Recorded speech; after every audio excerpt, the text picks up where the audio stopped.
एक युवक जो संजय अपने आप को संजय लकड़ा बता रहा है, वो दरअसल इब्राहिम अंसारी है।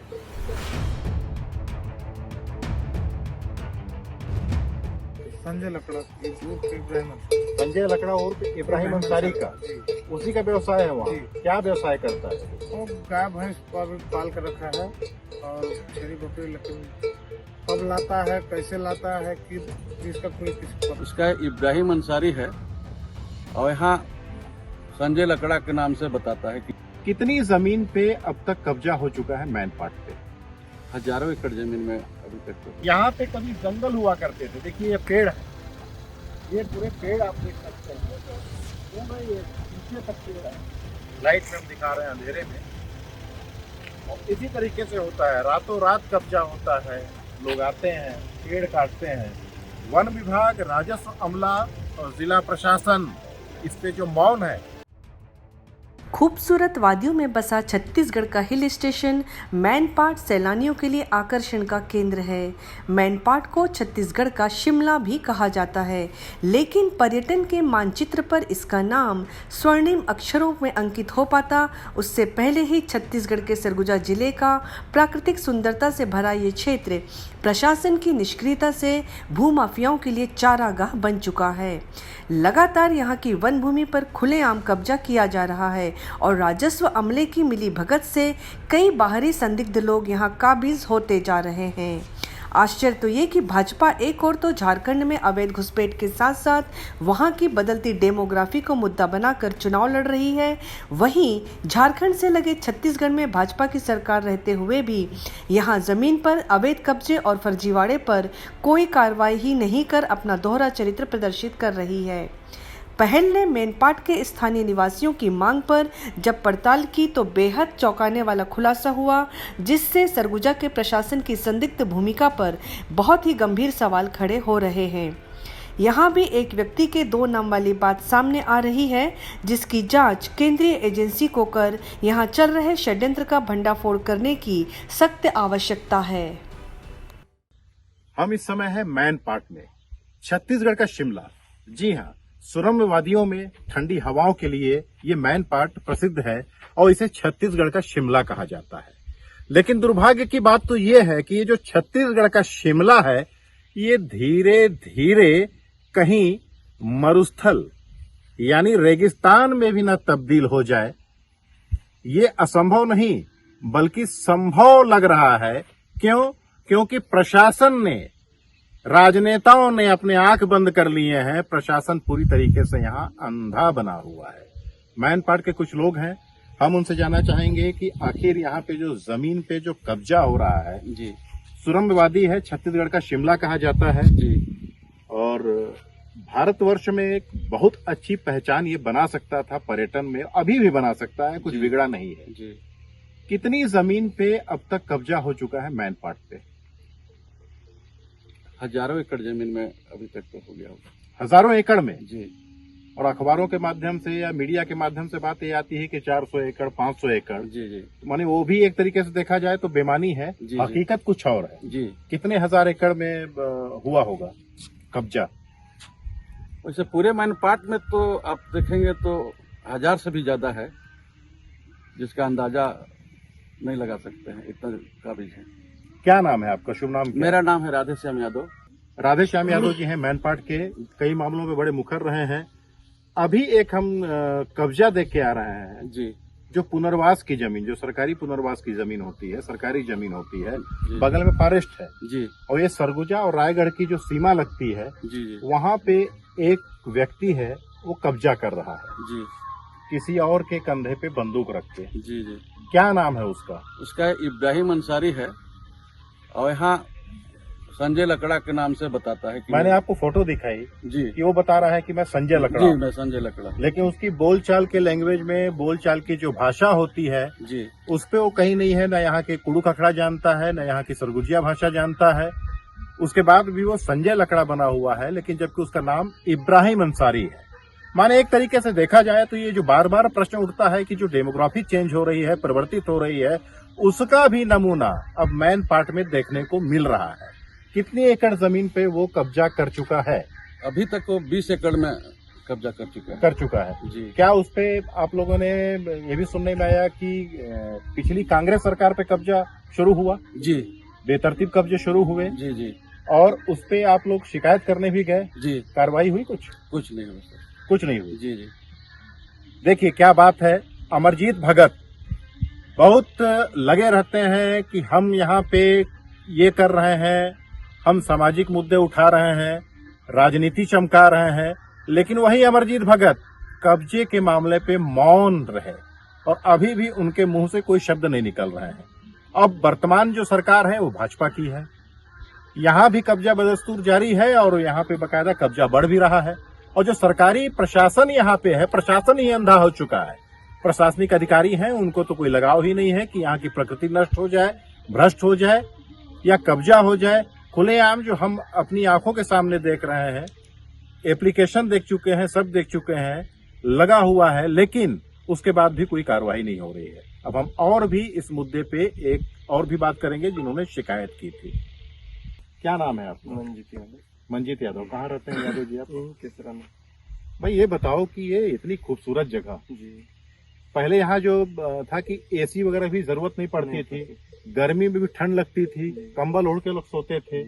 यहाँ तक कि हम लोग भी आए हैं बीच में, रुके हैं, तो वो ना पंखा चलाने की जरूरत थी ना कुछ थी। अब वो मौसम बहुत तेजी से बदल रहा है, पेड़ कट रहे हैं, जंगल कट रहे हैं और जो कब्जा है वो बढ़ते जा रहा है।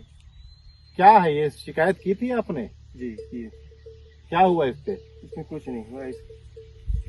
स्थगन आदेश भी दिए थे तहसीलदार साहब, लेकिन कुछ किए ही नहीं, जांच करने तक नहीं आए। स्थगन आदेश किस में हुआ था? कांग्रेस के समय हुआ था जी, और बीजेपी के शासन में भी हुआ था। बीजेपी के शासन में भी। कौन तहसीलदार? तहसीलदार साहब का तो नाम मेरे को पता नहीं। कांग्रेस शासन में थे तो भारद्वाज थे भारद्वाज से। और इसमें प्रांजल गोयल का प्रांजल गोयल थे। प्रांजल गोयल, जिनका एक बार विवाद भी हुआ था। देखिए किस तरीके से यहाँ पे जो राजस्व के अधिकारी हैं, प्रशासन के अधिकारी हैं, उनकी मिली भगत से, अतिशयोक्ति नहीं होगी, कहना गलत नहीं होगा कि मिली भगत से इस क्षेत्र को चारागाह बना दिया गया है। कोई भी आ रहा है, कब्जा कर रहा है इन अच्छी खूबसूरत वादियों में, जिसे यदि छत्तीसगढ़ सरकार प्रयास करे तो उसे पर्यटन के क्षेत्र पे, पर्यटन के मानचित्र पे, राष्ट्रीय स्तर पे ले जाया जा सकता है। सबसे बड़ी बात है कि जो मैन पार्ट की जो एक टोपोलॉजी है, एक यहाँ पे समतल मैदान है, 40-45 किलोमीटर का जो क्षेत्र है, ऊंचाई पे, इतनी ऊंचाई, समुद्र तल से इतनी ऊंचाई पे, उसके बाद भी यहाँ पे जो समतल जमीनें हैं काफी हैं। यानी देखा जाए तो अंतर्राष्ट्रीय क्रिकेट स्टेडियम भी बन सकता है, यहाँ पे अंतर्राष्ट्रीय मैच भी हो सकते हैं। क्या कहेंगे आप? अंतर्राष्ट्रीय क्रिकेट मैच भी हो सकते हैं जिस तरीके से समतल मैदान है। जी, मैन पार्ट में यदि कब्जा हटा दिया जाए, अच्छे होटल बना दिया जाए, तो यहाँ के लोगों को रोजगार भी बढ़ेगा और सब होगा। एक बहुत बड़े जांच का विषय है। जयपुर में एक मुद्दा उठा, हालांकि जयपुर में उसे कांग्रेस विधायक ने उठाया और वहां के एक जो महाराज हैं भाजपा के, जो तेज तर्रार जयपुर के विधायक, वो गए और उन्होंने बीएसएनएल ऑफिस में 2 लोगों को रंगे हाथों पकड़ा कि बांग्लादेशियों के कार्ड बनाते हुए। चलिए, यहाँ पे वैसी बात तो नहीं है, लेकिन एक मामला यहाँ पे सामने आया है। एक युवक जो संजय, अपने आप को संजय लकड़ा बता रहा है, वो दरअसल इब्राहिम अंसारी है और वो बकायदा एक प्लान के तहत यहाँ पे जमीन पे कब्जा कर रहा है। सरगुजा रायगढ़ की सीमा पे जो लगा हुआ है, नाम उसने दे दिया है यादव ढाबा जी।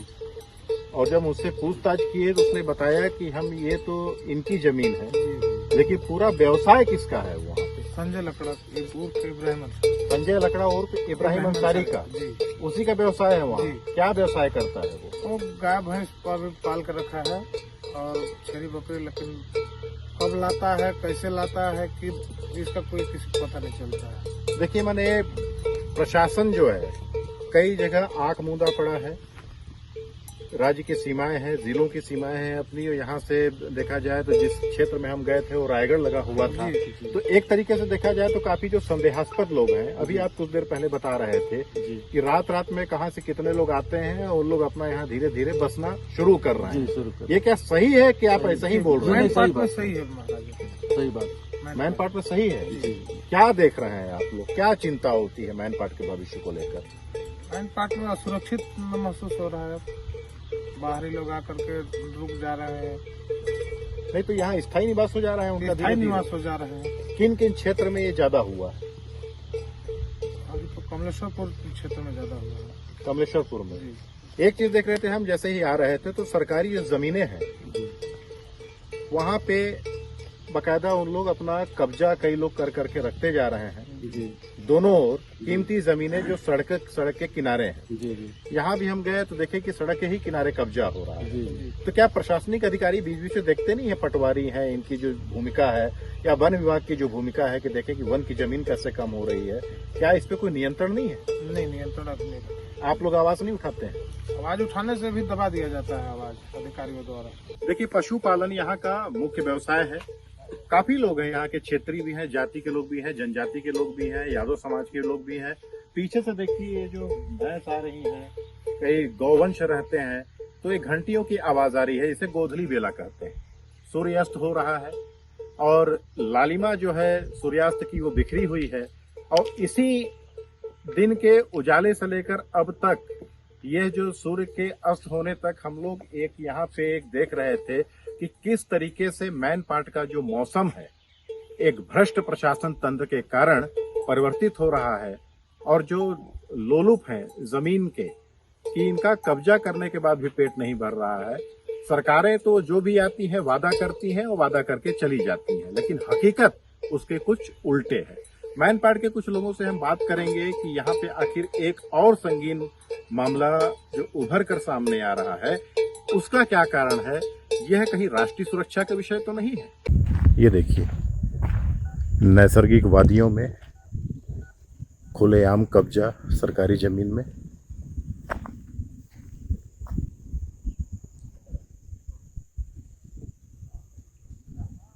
शिकायत होने के बाद भी कोई कार्रवाई नहीं। कीमती जमीन सड़क के किनारे केसरा गांव से लगी हुई। देखिए, पूरी जमीन पे ये इधर कब्जा है। बकरी पालन चल रहा है, बकायदा मचान भी बना हुआ है।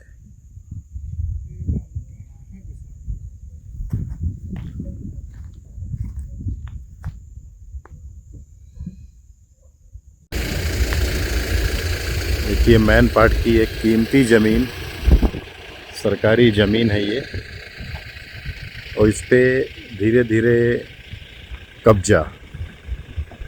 कई एकड़ जमीन में, इसमें कुछ जमीनें पुनर्वास की हैं, सब हैं, लेकिन एक कब्जा हो रहा है। सरकारी महकमा यहाँ पे आंख मूंद करके सो रहा है।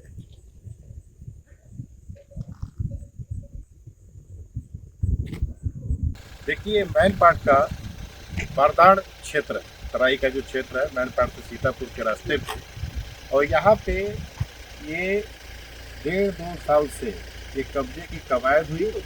ये देखिए, यहाँ पे पत्थर है, ये पत्थर, इसको कहा जाता है कि बॉक्साइट पत्थर। ये अपना पूरा ये कब्जा हो रहा है यहाँ पे, और ये पूरा घेरा हुआ है। देखिए कहाँ तक, रात के अंधेरों में हम आपको दिखा रहे हैं कितने एकड़ में, कई रास्ते में हमको यहाँ पे आगे जो देखने को मिल रहा है, कई 100 एकड़ में यहीं पे कब्जा हो रहा है। सीतापुर में एसडीएम है, उनको खबर नहीं है कि यहाँ पे क्या हो रहा है। यहाँ पे कभी जंगल हुआ करते थे। देखिए, ये पेड़ है, ये पूरे पेड़ आप देख सकते हैं, पूरा ये पीछे तक पेड़ है। लाइट में हम दिखा रहे हैं अंधेरे में, और इसी तरीके से होता है, रातों रात कब्जा होता है। लोग आते हैं, पेड़ काटते हैं। वन विभाग, राजस्व अमला और जिला प्रशासन इस पे जो मौन है, तो सीधे सीधे उस पर सवाल उठ रहे हैं कि वो क्या कर रहे हैं जो इस तरीके से 50-50 एकड़, 40 एकड़, 30 एकड़, 100 एकड़ पे कब्जा होते जा रहा है, और ये मौन बने हुए हैं। कार्रवाई के नाम पे क्या करेंगे, तो किसी के 1 डिसमिल 2 डिसमिल या दिखावे के लिए किसी कमजोर आदमी का खाली करा देंगे, हो गया। और नियम से आप इनको दीजिए, आवेदन दीजिए, तो उसे रद्दी के टोकरी पे डाल देते हैं। स्पष्ट है, इसको ये प्रमाण है इस चीज का। और इस तरीके से मैनपाट जो एक खूबसूरत जगह थी सीतापुर से जो अपन ये चढ़ते हैं मैनपाट की ओर, यहाँ भी ये पूरी तरीके से बर्बाद कर दे रहे हैं। कई पेड़, हजारों जो पेड़ हैं वो यहाँ पे काट दिए हैं। ये बहुत ही दुख की बात है। देखिए सड़क के दोनों ओर ये ज़मीन है और अभी ये जुताई है। मैन पार्ट से हम सीतापुर जा रहे हैं। उस रास्ते पे कई एकड़ ज़मीन पर ये सरकारी ज़मीनें हैं और ये कब्जा हो रहा है। वो प्रशासन एकदम धृतराष्ट्र बन के बैठा हुआ है। वह रहे ज़मीन माफिया, वो माफिया इनका खेल। पूरे सरगुजा को ये बर्बाद कर दे रहे हैं कुछ भ्रष्ट अधिकारियों के मिलीभगत से। अंबिकापुर के मां महामाया विमानतल से मात्र 25 किलोमीटर दूर मैनपाट में अंतर्राष्ट्रीय स्तर का पर्यटन विकसित हो सकता है, लेकिन निष्क्रिय प्रशासन के कारण ये संभव नहीं है। यहाँ की सुरम्य वादियों में अंतर्राष्ट्रीय क्रिकेट स्टेडियम भी बन सकता है, क्योंकि यहाँ समतल भूमि की बड़ी उपलब्धता और सुहाना मौसम इसके लिए वरदान साबित हो सकता है। साथ ही बड़े होटल और रेस्टोरेंट भी सरकारी नियंत्रण में खुल सकते हैं, जिसके लिए यहाँ दूरदर्शी सोच के ईमानदार और कर्तव्यपरायण अधिकारी के साथ साथ राज्य सरकार के दृढ़ संकल्प के समन्वय की आवश्यकता है, जिससे ये जगह उजड़ने से पहले कुछ इस तरह बसे कि वो पूरे देश के लिए मिसाल बन सके। जंगल की जो जमीन है उसको तेजी से खेत बनाया जा रहा है, वहाँ बिल्डिंग बनाई जा रही है, बिल्डिंग में AC लगाया जा रहा है। क्यों? क्योंकि हमारा जो सिस्टम है, हमारा जो तंत्र है, हमारी व्यवस्था है, सरकार बदल गई लेकिन सिस्टम अभी तक नहीं बदला। तू कहता कगियन की लेखी, मैं कहता अखियन की देखी। एक कबीर का एक सिद्धांत है जिसपे इलेक्ट्रॉनिक मीडिया काम करता है और कबीर का ही वो दोहा यहाँ देखिए चरितार्थ हो रहा है। गांव के ये जो सीधे साधे लोग हैं बार बार प्रशासन को दिखा रहे हैं, चिट्ठी लिख रहे हैं, पत्री लिख रहे हैं, आवेदन दे रहे हैं, वहां पे जाके पावती ला रहे हैं। उसके बाद भी प्रशासन यहाँ पे मूक बधिर बन के बैठा हुआ है। ये और एक ऐसी समस्या है यहाँ पे जो पूरे राष्ट्र का ध्यान यहाँ पे छत्तीसगढ़ के मैन पार्ट में जाना चाहिए कि किस तरीके से संदिग्ध लोग यहाँ बस रहे हैं और यहाँ भी क्या आधार कार्ड में इस तरह का खेल हो रहा है। और सीधे सीधे ये पहल इस चीज की एकदम अपील करता है कि सीधे यहाँ कलेक्टर को सख्त निर्देश दिए जाएं कि आखिर वो कर क्या रहे हैं। मैन पार्ट में यहाँ पे कार्निवाल होता है, सब होता है, प्रशासनिक अधिकारी आते हैं, वन विभाग है, राजस्व का अमला है, कलेक्टर है, उसके बाद भी यहाँ पे जमीन के जो दलाल हैं वो कब्जा करने में कैसे सफल हो रहा है, ये एक बहुत गूढ़ प्रश्न है। या यूं कहें तो लोग अपनी मातृभूमि को ही क्षरण होते हुए देख रहे हैं ये सब और निराश और हताश हो चुके हैं। क्यों? व्यवस्था यहाँ पे उनका सपोर्ट नहीं कर रही है।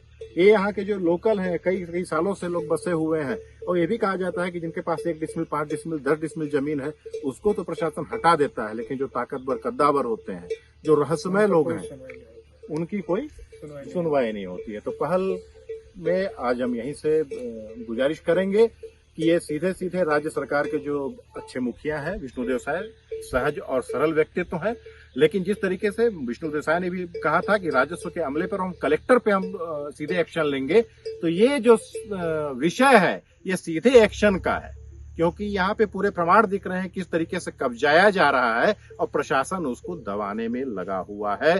तो पहल में आज यहीं तक। जय हिंद दोस्तों, मुझे यानी आलोक शुक्ल को अनुमति दीजिए। जय हिंद, वंदे मातरम।